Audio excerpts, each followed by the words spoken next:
you gotta keep them down. Why? Because people behind you can't see if you've got a sign up in their face. So let's not do that. Feel free to cheer, but don't jeer, because that's just not Iowa nice. And now, Representative Tulsi Gabbard. Thank you so much. Aloha. That's what I call Iowa nice. It's so good to be here with all of you. Thank you very much, the Des Moines Register, for hosting this and giving us the opportunity to be able to give a little bit of background about who I am and why I'm running for president. I'm really grateful throughout this whole campaign to have the opportunity to come to places like Iowa, to go to communities across the country, and just be reminded in every stop that we have about how great our country is. Why? Because I know who makes our country great. It is we, the people. And to see the diversity, to see the heart, to see the care that we as Americans have for each other is what gives me hope for our future. Because right now we are facing incredibly challenging times. We are facing great divisiveness.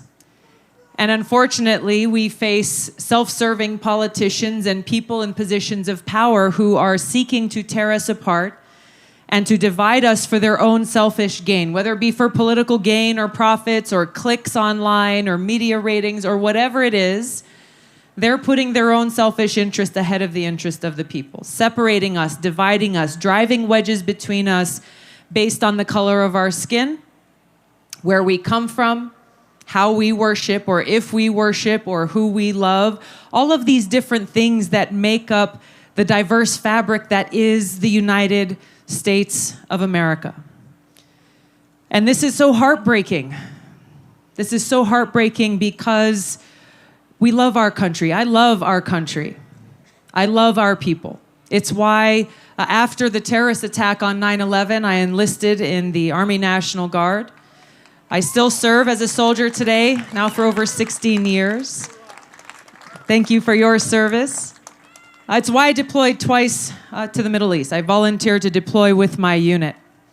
And if we could just for a moment here now, ask all of our veterans who are here and those with military families, if you could raise your hand or stand and just let us thank you for your service. Thank you. Thank you for your sacrifice. All of you. And I had the privilege of serving with people from all across this country. Thank you. Nope.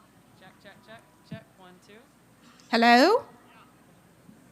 That's better. Can you guys hear me in the back? I serve with people from all across this country. From the day I showed up at basic training at Fort Jackson, South Carolina, through my training at Fort Sam Houston in Texas, and Fort Leonard Wood in Missouri, and all the different places where we had an opportunity to go. People who I served with during those 2 deployments downrange, and the amazing thing that I felt was that those who I stood in that formation with, those who I served with, we all wore the same uniform, serving the same flag, focused on that mission that we have of serving our country, of keeping the American people safe. That there was no difference in that focus. That even though we came Democrats, Republicans, independents, conservatives, liberals, black, white, brown, different religions, we represented the diversity of this country, but we stood as one unit, with one voice, with one focus on putting service above self and putting country before self. This speaks to who we are as Americans. This speaks to what unites us as a country, and I think it's especially important for us to remember that now.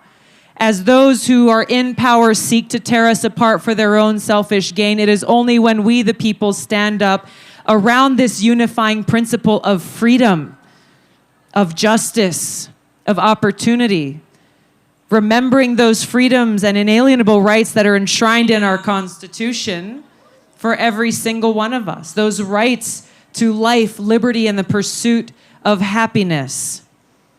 When we come together around these unifying principles with love for our country and love for each other, There is no obstacle we cannot overcome, and it is only when we do that that we can begin to solve the great challenges of our day.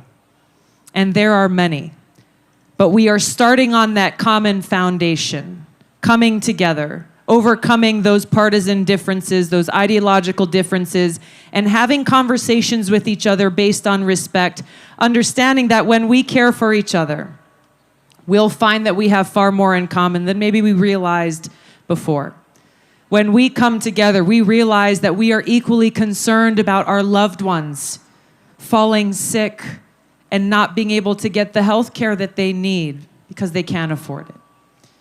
When we come together, we'll realize that, hey, we all are concerned about having clean air to breathe and clean water to drink. When we come together, we realize that we are concerned about making sure our kids are not afraid for their life when they go to school. When we come together, we realize we want to make sure that we have bridges that serve us, that our infrastructure doesn't threaten us or our families or our well-being as farmers. When we come together, we can recognize how much we have in common. We have different ideas on how to solve these challenges. That's not a bad thing.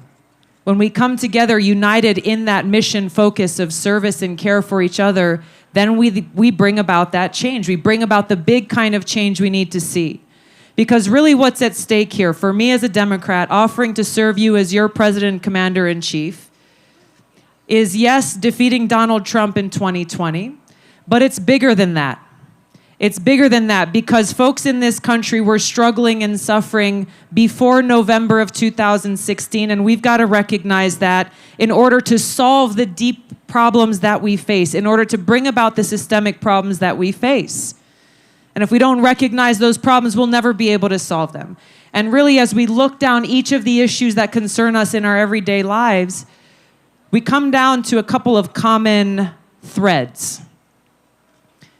Do you feel that our country is fulfilling the vision our founders had for us, that we really have a government of, by, and for the people? We don't. Instead, what we have is a government of, by, and for the rich and powerful, of, by, and for the very few who can buy influence over politicians who are for sale, a government of, by, and for special interests and corporations who are just looking out for their bottom line and how they can make more profits without thinking about the consequence that it has on our everyday lives. So when we're talking about the deep-seated change we need to bring about, this is what we're talking about. And the only way this change happens is when we, the people, rise up and demand it. Demand that we have leaders who are truly of, by, and for the people.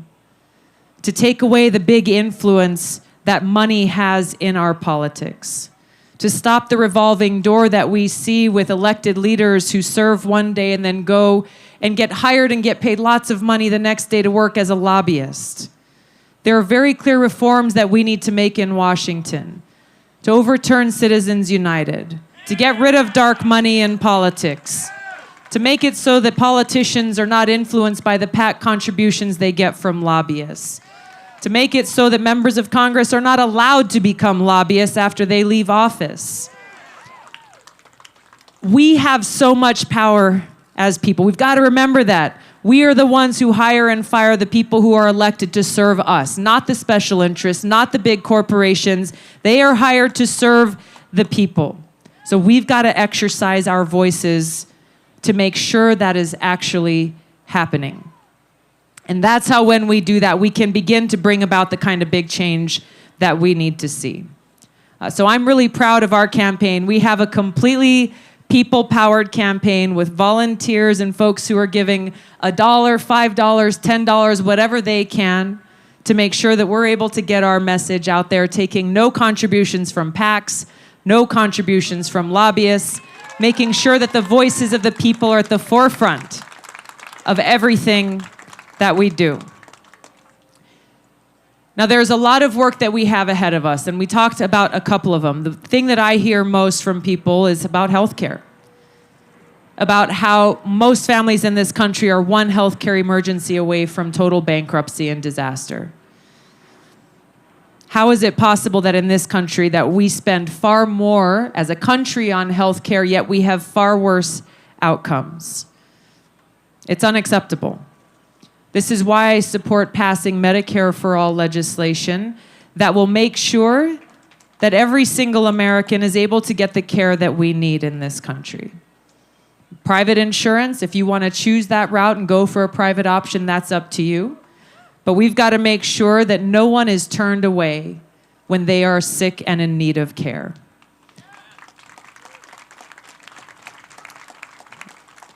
This is something that's impacting all Americans. Another thing impacting all Americans is the problems posed to us by climate change. Now, sometimes when you get into these conversations in Washington, they get very political and partisan when you talk about climate change, because it's become this buzzword. It's this hot topic word where you're either on one side or the other. But when you just stop for a moment and talk as people, not as partisans, but as people, then we find that we all need clean water to survive. Water is life. None of us can survive without it. We need to know that our kids and our families and their homes and communities are going to have clean air to breathe. That we want to make sure that we have a safe planet. We want to protect the homes, the land that we love, the land that we farm. This is what we're talking about when we're talking about addressing climate change, moving away from fossil fuels, investing in clean, renewable energy that is better for us, better for the planet, and better for our pocketbooks. On all fronts, we're talking about things that are important to all of us as people. So we talk about criminal justice reform. This is an area where we have bipartisan support, where people across this country are seeing their lives damaged, families being torn apart by this broken justice system, by a failed war on drugs, where people are still being thrown in prison for basic marijuana violations. This is why in Congress, I've introduced the only bipartisan bill in Congress that would finally end the federal marijuana prohibition. To begin that process, these are things that are important to all of us. We look at the opioid crisis and the epidemic and the toll that it's taking on families across the country. See how big pharma is responsible for proliferating these highly addictive drugs, cheating and lying to people about how addictive they are, where folks go to the doctor and they get a bunch of these drugs and they aren't told about the risks and the dangers that go with them. And we end up with devastation, people losing their lives, families being torn apart, people seeing their lives and their careers completely devastated, and then seeing those people who are victims of this crisis being treated as criminals. This is wrong. This is a symptom of what happens when we have a government for the few and the rich and powerful rather than a government for the people. This is why we need to invest in treatment, to make sure that we are providing those opportunities to build that path forward towards recovery and do all we can to hold Big Pharma accountable for all the damage they have done. There are so many issues that we need to address. Criminal justice reform, bringing about comprehensive immigration reform. This is something we are seeing that's happening at the border, but it's something that's affecting communities across our country. I've spoken with a lot of folks here today who are concerned about our broken legal immigration system. Why is it that Congress has done nothing? Because of hyper-partisanship. People who are more interested in the political win rather than actually solving the problem. Imagine how much we could do. Imagine how much we could do if leaders in Washington took off their political hats and just said, hey, let's sit around the table and work it out. Just like we do in our everyday lives, right? At work, at school, in our own families, you gotta work it out. There is so much potential and opportunity for us to make sure that every time there's an election, you don't see the same old tired conversations happening, that we can actually begin to solve these problems. Now, there's an issue that is central to all of these that I want to bring up, and I think many of you will recognize how important it is, and that is the cost of war. The cost of war is something that we as veterans, we as service members, we as those who have loved ones who served or are serving in the military understand the high human cost of war. During my first deployment to Iraq in 2005, I served in a field medical unit. And our camp was about 40 miles north of Baghdad, and every single day I saw that heart-wrenching high human cost of war. Brothers and sisters in my unit, brothers and sisters in uniform who paid the ultimate price, who never made that trip home.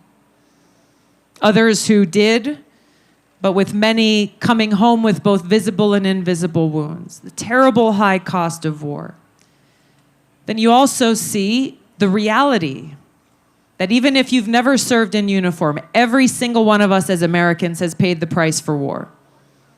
You might not realize it, but the reality is every time politicians tell you, sorry, there's just not enough money to make sure the levees in your communities work to prevent flooding. There's just not enough money to build up our infrastructure, not enough money to make sure the water is clean, not enough money to make sure our teachers are paid what they deserve and our kids are getting a great education. Every time they tell you, sorry, there's just not enough money, the reality is these same politicians are signing off on and approving spending trillions of our taxpayer dollars on paying for these wasteful, counterproductive wars that make our country less safe. We've seen these wars in Iraq and Libya and Syria, how they have strengthened terrorist groups like ISIS and Al-Qaeda, how they have taken such a toll on our service members and military families, how they've taken a toll in devastating the lives of the people in the countries where we wage these wars, and how they have sucked the precious resources out of our schools, out of our communities, out of our healthcare system that we so desperately need. This is why it's important to recognize you cannot separate foreign policy from domestic policy. It's not just one little issue that sits on the side as we talk about all the other challenges that we face. This is why, as your president, as your commander-in-chief, I'm committed to ending these wasteful wars.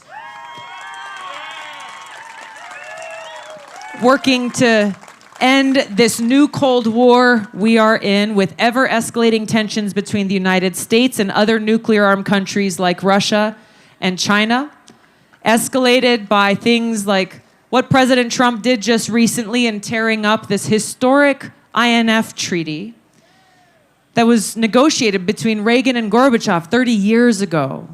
A historic treaty that made our country and our people more safe, that made the world more safe. Instead of working to improve it, exercising diplomacy and negotiations, he tore it up, walked away, and now is sparking off a nuclear arms race that will make our world less safe, that pushes us closer to the brink of nuclear catastrophe and total annihilation. Oh, by the way, and also spending more of our taxpayer dollars to build those weapons. This is what we're talking about. This is what is at stake. And this is why there is such a sense of urgency, why we cannot afford to wait to bring about this sea change in our leadership and our foreign policy so that we can focus our limited resources directly in serving the people.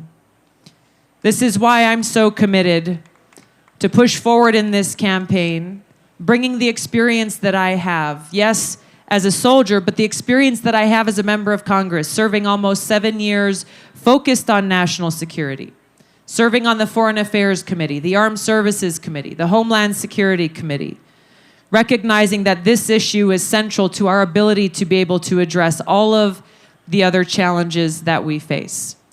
Now, the obstacles are great. We're not naive to the power of big money, the power of the establishment, but we've got to remember that there is no force more powerful than we, the people, rise up, united in this love we have for our country and for each other and for our future, transcending all of the things that are used to divide us, staying focused on our mission of service, serving each other, taking care of each other, and serving the best interest of our country. That's why I'm running for president. That's why I'm here asking for your support. If you'd like more information, please visit tulsi2020.com. And I look forward to coming back here to Iowa a whole lot more and seeing you again. Enjoy the rest of your day here. It's great to see you all. Aloha, another big one. Thank you so much. Have a great day. Do we have? I think we're out of time, sir. I'm sorry. I'll be around. He's a dear friend. Thank you so much. Thank you. Thank you. Aloha, everybody. Thank you so much. Thank you. We've got some water.